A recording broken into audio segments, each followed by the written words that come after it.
les causes et les types de malédictions.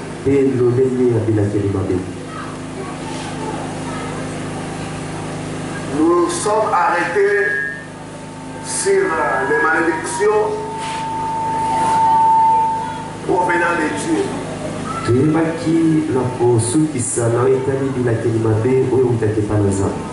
Et les raisons pour lesquelles Dieu maudit les gens.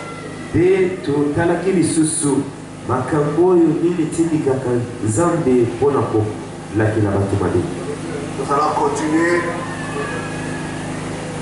en donnant 2 ou 3 types de malédictions et aussi les raisons.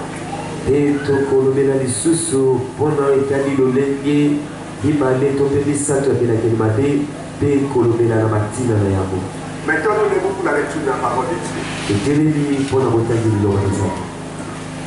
Proverbe chapitre 26, le 2e verset. Proverbe chapitre 26, verset 2.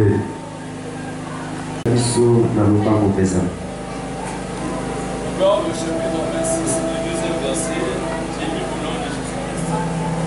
Comme l'oiseau s'échappe, comme l'hirondelle s'envole, ainsi la malédiction s'impose à point de vie. Amen. Amen. La malédiction, il y a toujours une cause. La malédiction sans cause n'existe pas. Il doit y avoir une raison qui a fait venir la malédiction dans ta vie. Il faut essayer de découvrir la raison et de détruire cette raison-là pour être libéré des malédictions. Nous avons vu le premier type de malédiction. C'est les malédictions provenant de l'Éternel. Et les raisons. Nous avons vu l'idolâtrie. Le manque de respect envers le parent. L'injustice envers le frère. Leur relation sexuelle illicite. Et nous avons fini hier par le fait de ne pas donner sa vie.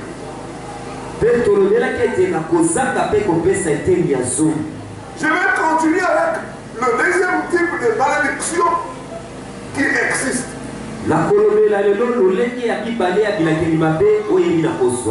C'est les malédictions qui viennent des gens qui ont les gens en position d'autorité.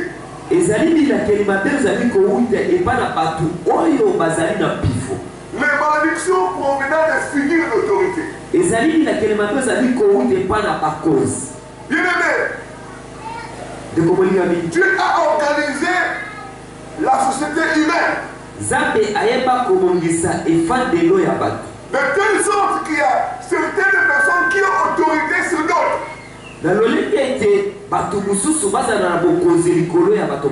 Et d'autres ont autorité sur plusieurs. Et nous savons, au-dessus de tout, il y a Dieu. Je vous donnerai un exemple simple. Le père a autorité sur sa femme et sur les enfants. C'est comme ça que la société est organisée. La maman a autorité sur ses enfants.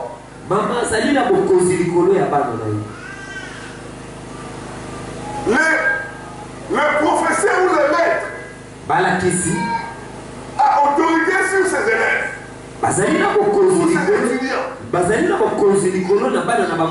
Le pasteur a autorité sur ses fidèles.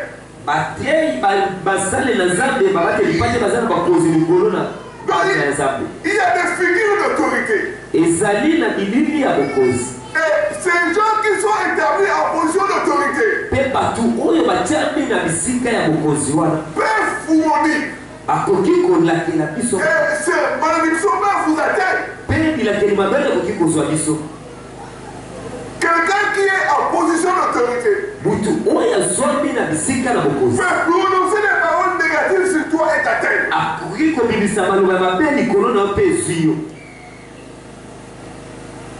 Un père peut maudire ses enfants. Un pasteur peut maudire ses fidèles. Un professeur peut maudire ses élèves. Quand un professeur dit à un enfant, tu ne réussiras jamais.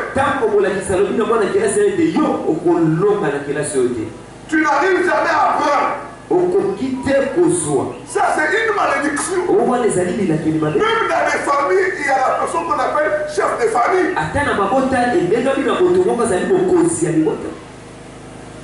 Celui qu'on reconnaît comme chef de famille peut parler au nom de la famille. Et la malédiction atteindre la personne qui est dans cette famille-là. Donc, bien aimé dans le Seigneur, il y a ce type de malédiction qui nous vient des figures d'autorité. Quelqu'un peut être dans un endroit quelconque, appartenir à un groupe quelconque. Et quand les responsables de ce groupe-là déclarent les paroles négatives sur la personne, ces paroles-là vont la tête. Il y a des pasteurs, tu les vois, ils disent, si tu quittes mon église, tu seras maudit. Partout tu iras, rien ne réussira. Et vous voyez la personne aller. Et rien ne lui réussit. Donc il y a des malédictions qui viennent des figures d'autorité. Un mari peut maudire sa femme. Surtout une femme qu'on a dotée. Il peut déclarer des paroles négatives sur toi et t'atteindre. Donc il y a des malédictions qui viennent des figures d'autorité. Dieu est un Dieu d'ordre. C'est pourquoi il nous demande de respecter l'autorité. Et on dit toute autorité vient. Donc quand tu te rebelles envers l'autorité, tu t'exposes à la malédiction. Beaucoup ont été maudits de cette façon-là. Ils se sont rebellés envers l'autorité établie par Dieu. Et ils ont eu des problèmes. Même nous, en tant que nation, il y a un président de la République. Il peut aussi, étant président, il peut aussi venir ou maudire les Congos. C'est une figure d'autorité. Dieu respecte les autorités. Vous devez respecter les autorités. Dès que vous êtes sous l'autorité d'une personne, si vous désobéissez, si vous faites des choses qui plaisent cette personne-là, cette personne peut prononcer des paroles négatives. Et cette parole négative t'est tourmentée. Quand vous êtes dans une entreprise, le numéro 1 de l'entreprise, c'est une autorité. Il peut vous maudire. Il y a des patrons qui ont maudit les ouvriers. Et l'ouvrier est allé partout, rien ne réussissait. Donc il y a des malédictions qui nous viennent des figures d'autorité. Dieu ne bénit jamais la rébellion. Les rebelles sont toujours sous la malédiction de l'Éternel. Même dans l'église, je vis des gens être sous les malédictions sans les savoir. Des gens qui forment des groupes pour se rebeller contre leur pasteur. C'est vous vous exposez à des malédictions.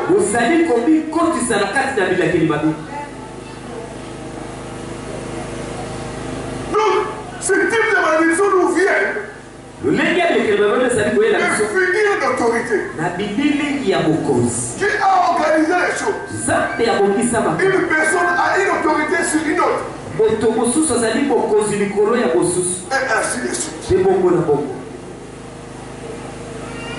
Troisième type de malédiction, c'est les malédictions qu'on s'impose soi-même. J'appelle ça les auto-malédictions. Ce sont des malédictions que les gens prononcent sur leur vie eux-mêmes. Vous entendez une personne dire je suis dégoûté de la vie. À quoi sert des vies? Tu es en train de témoigner. Je suis venu accompagner les autres. Je ne sais pas si toi tu es venu l'accompagner. Mais moi je ne suis venu accompagner personne. Alléluia. Amen. Ce sont des auto-malédictions. À quoi sert des vies? Rien de ce que je fais réussit. Donc tu es en train de témoigner toi-même. Des fois le diable nous amène à des situations où nous-mêmes nous prononçons des paroles des auto-malédictions. Et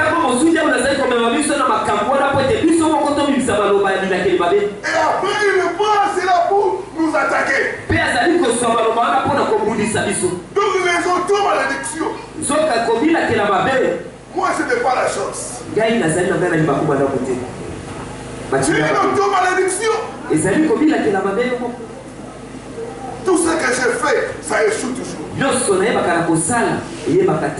D'autres sont en train de maudire les enfants. Oh, ces enfants vont me tuer la tête. Vont me casser la tête. Lisons dans la parole de Dieu, Matthieu chapitre 27, verset 24 à 25.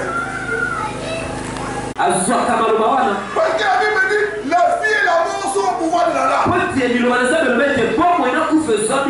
L'homme est pris par les paroles de sa bouche.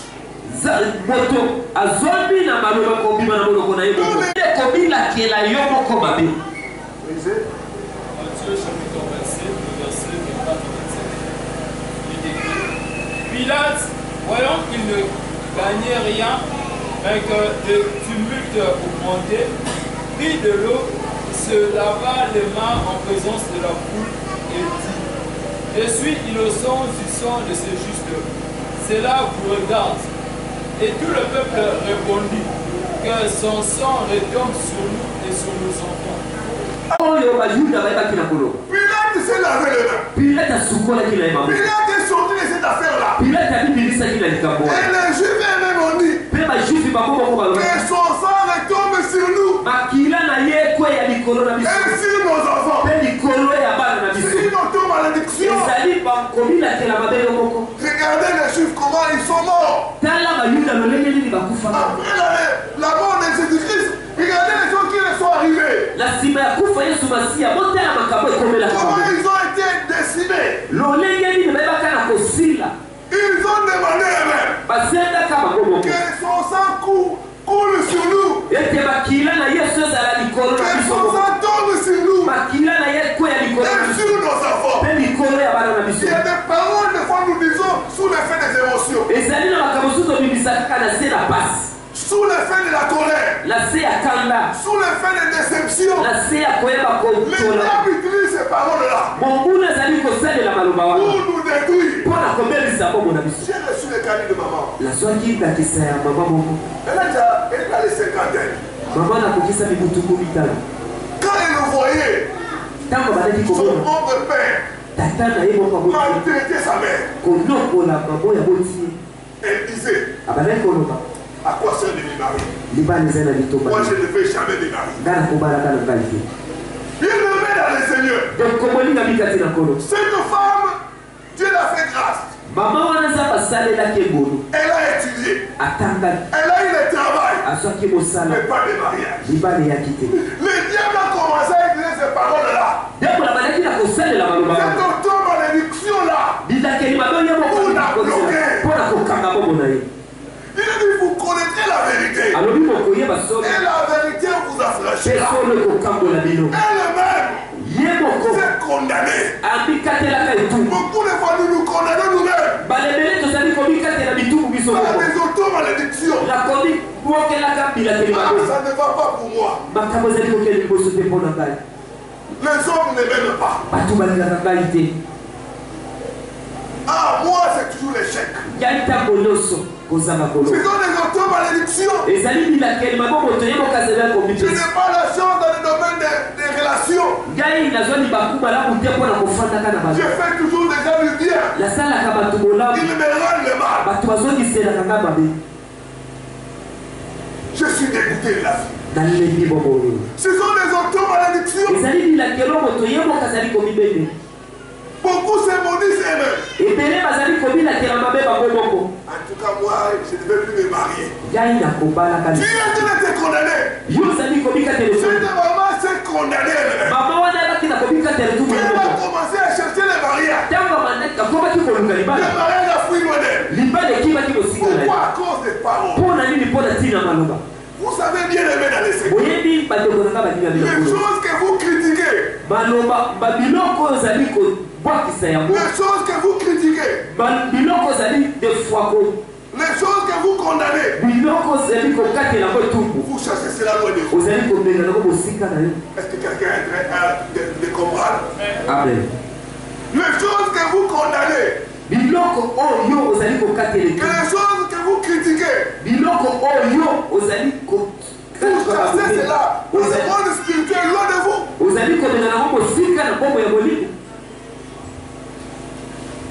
Les auto-malédictions. Beaucoup souffrent de cela. Ils sont eux-mêmes de ces molis. Ça ne va pas pour moi. Ça ne va pas avec mes enfants. Ça ne va pas dans mon couple. Non, matin, soir, il est droit de dire ça ne va pas. Ce sont des auto-malédictions.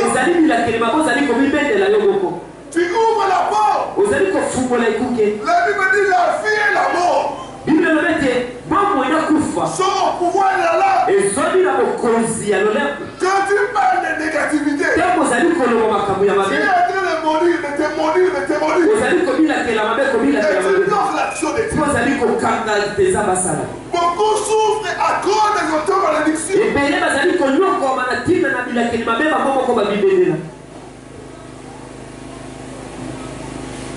Ah, c'est comme ça dans notre famille. C'est comme ça dans notre famille. C'est comme ça. La Bible dit qu'il n'y a plus de condamnation pour ceux qui sont en Christ Jésus.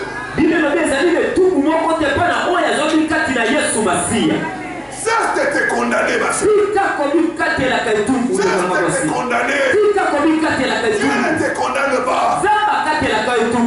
Certes, tu es maudit toi-même.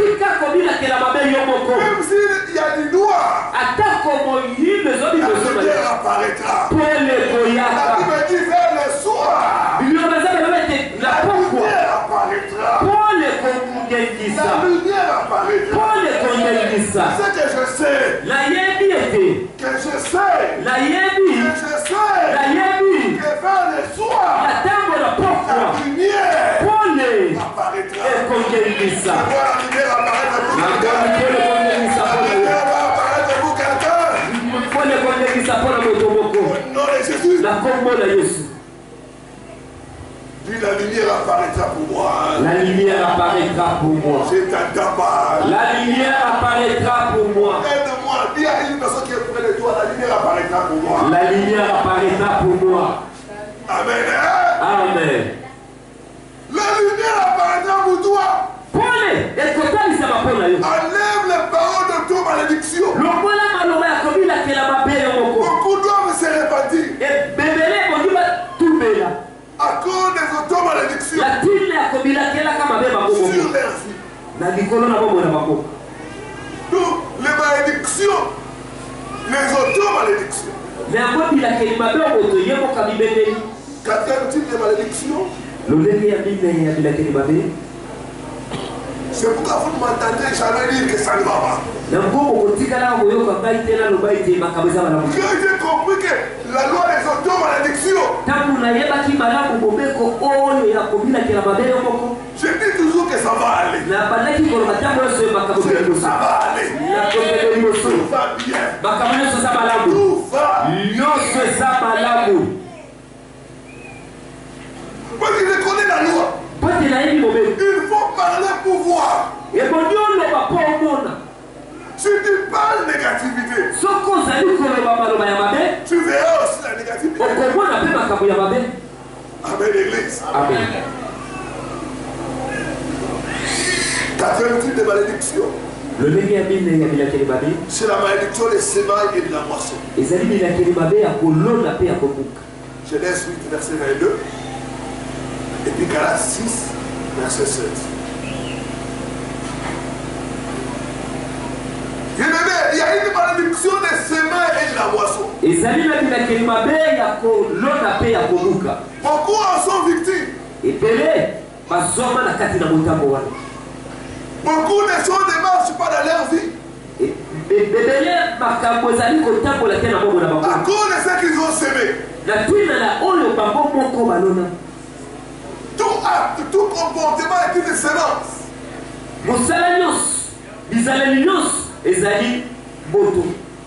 Lisez pour nous la le deuxième verset.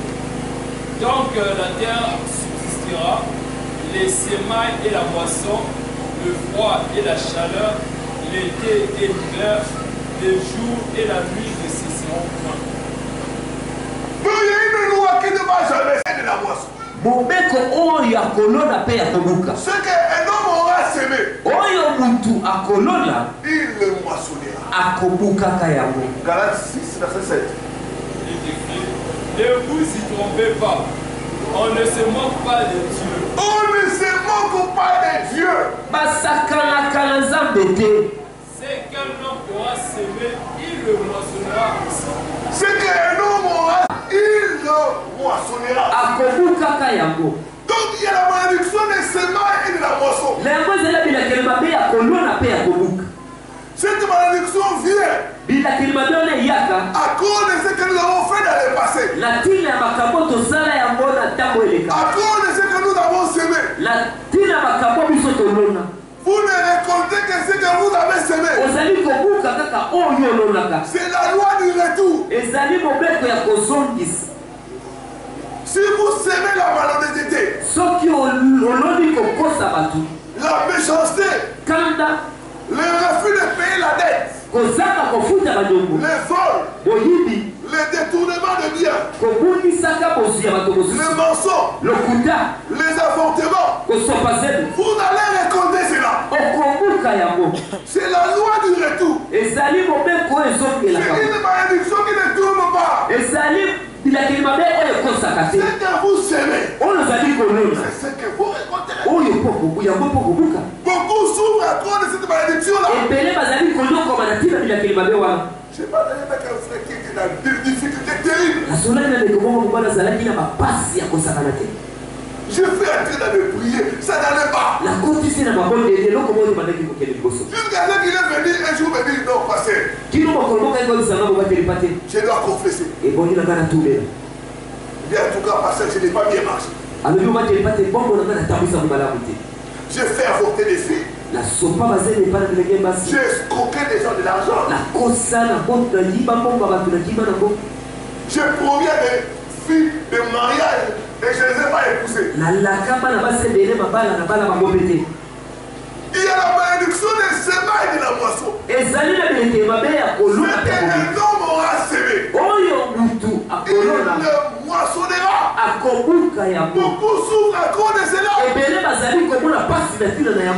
Ce que tu sais, ça te revient. D'une manière ou d'une autre. Tôt ou tard, ça va te revenir. La Bible dit celui qui tue par l'épée Il mourra aussi par l'épée. C'est la malédiction. Si toi tu utilises l'épée pour tuer les autres, est-ce que la même épée va te tuer? Si tu ne te réponds pas, donc il y a tous les semaines de la moisson qui viennent à cause de notre conduite. Aujourd'hui, il y a beaucoup de gens qui affrontent comme ça. Et demain, il commence à chercher l'enfant ne vient pas. C'est la malédiction des semaines de la moisson. Il y a des jeunes filles, tu les vois, ils sont avec n'importe quel homme.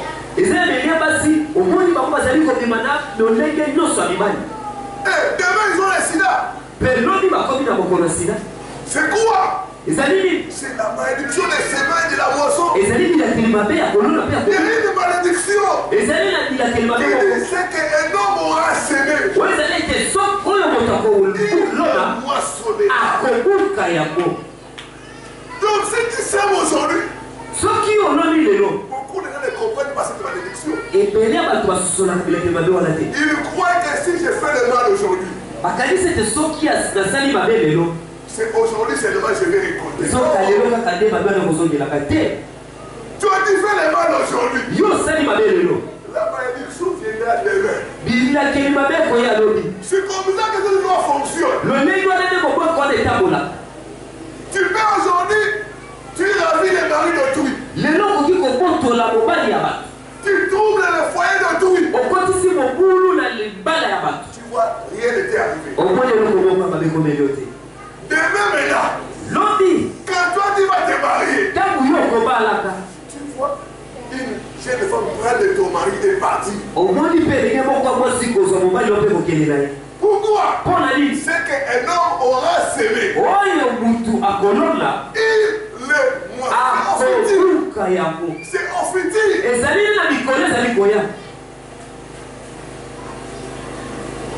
Donc il y a la malédiction des semaines de la moisson. Beaucoup souffrent à cause de cela. Cette malédiction appelle à la repentance. Nous avons intérêt, frères et sœurs, à semer de bonnes choses pour que nous puissions échapper à cette malédiction.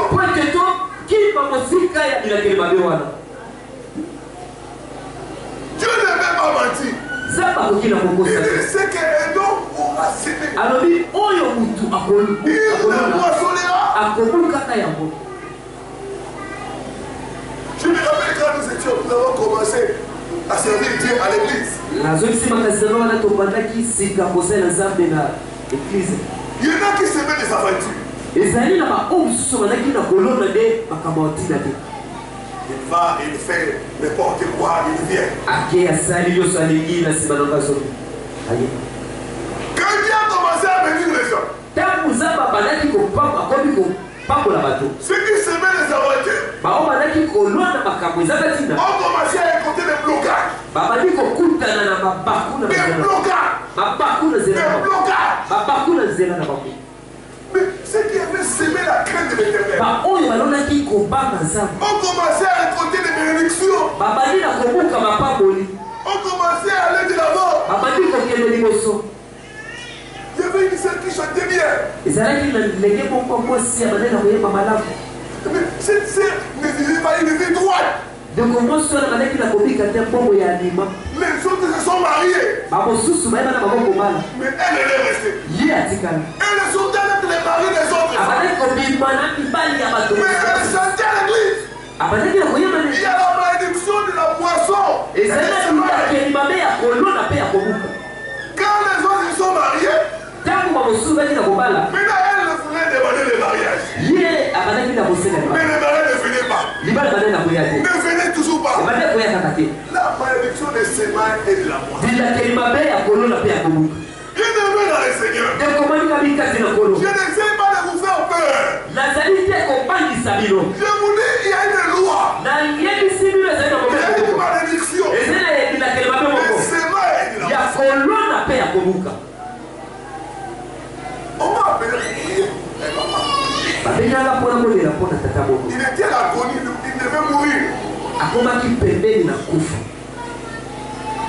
Quand je suis arrivé, avant de prier, le Saint-Esprit a dit non, il a des choses à confesser. J'ai dit, papa, avant que nous puissions prier, Dieu me dit, vous avez des choses à dire. Il faut parler.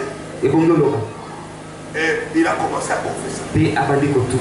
Il faisait les affaires. À l'époque, le monsieur, c'était un homme d'affaires riche. Il a commencé avec les produits pharmaceutiques. Il a acheté à Lagos, Nigeria. Il a fait le succès. Par après, il avait pris les médicaments de quelqu'un. Il a pris, il n'a pas payé.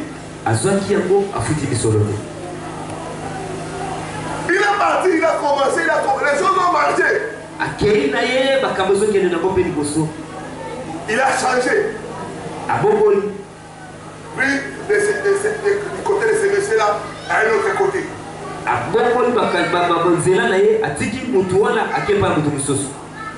Et il a commencé. Après un certain temps, il a commencé. Et il a chute dans ses affaires. Et puis, le problème de santé. Une maladie bizarre. Bien-aimé dans le Seigneur. Il y a des choses qui sont les jugements. Qui sont les jugements de Dieu. Nous avons prié pour ses papas. Et il est parti. Il y a la malédiction des semaines de la moisson. Jeune fille, vous avez tout intérêt à bien vous conduire.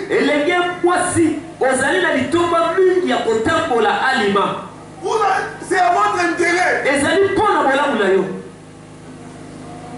Il y a la malédiction des semaines de la moisson. Vous êtes en train de semer les désordres. Une vie de désordre. Et même vous allez récolter cela. Beaucoup croient que l'église c'est comme une poubelle. Non.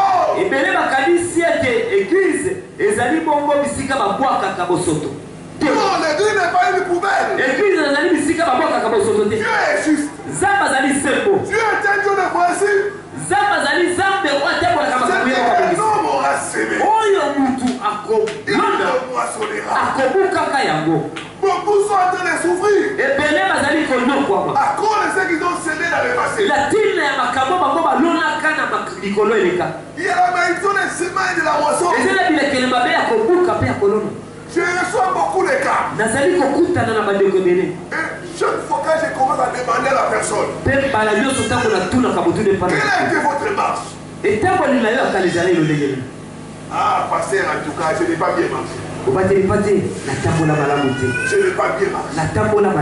Je n'ai pas bien marché. Bien-aimé dans le Seigneur. Il y a une malédiction des semaines de la moisson. Vous pouvez échapper à cette malédiction seulement en se répandant. Dieu a un livre de souvenirs. Il ne va pas tenir l'innocent pour le coupable. Non. Dieu ne va pas punir le coupable. Dieu ne va pas punir l'innocent. Je prie mon Dieu qu'il vous aide au nom de Jésus.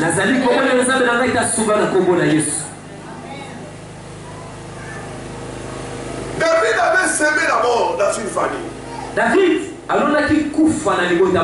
Il a pris la femme d'autrui. Il a tué son mari. Et cette situation a amené la mort dans la famille de David. Ça a amené de mauvaises choses dans sa vie. Il faut la repentance, frères et sœurs. Et prendre la décision de semer des bonnes actions.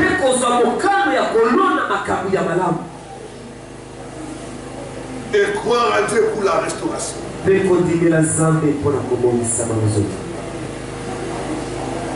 Cinquième type de malédiction. C'est les malédictions provenant de Satan et de ses serviteurs.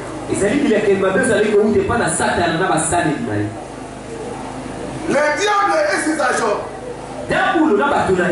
ont un certain pouvoir. Ils peuvent maudire des gens. Les sorciers, les magiciens peuvent jeter des mauvais sorts sur des personnes.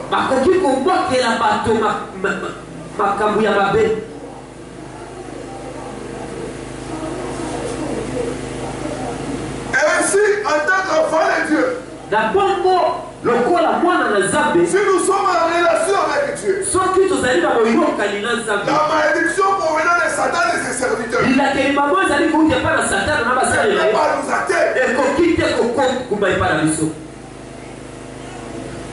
Des fois, les dieux attaquent les gens à cause de l'ignorance.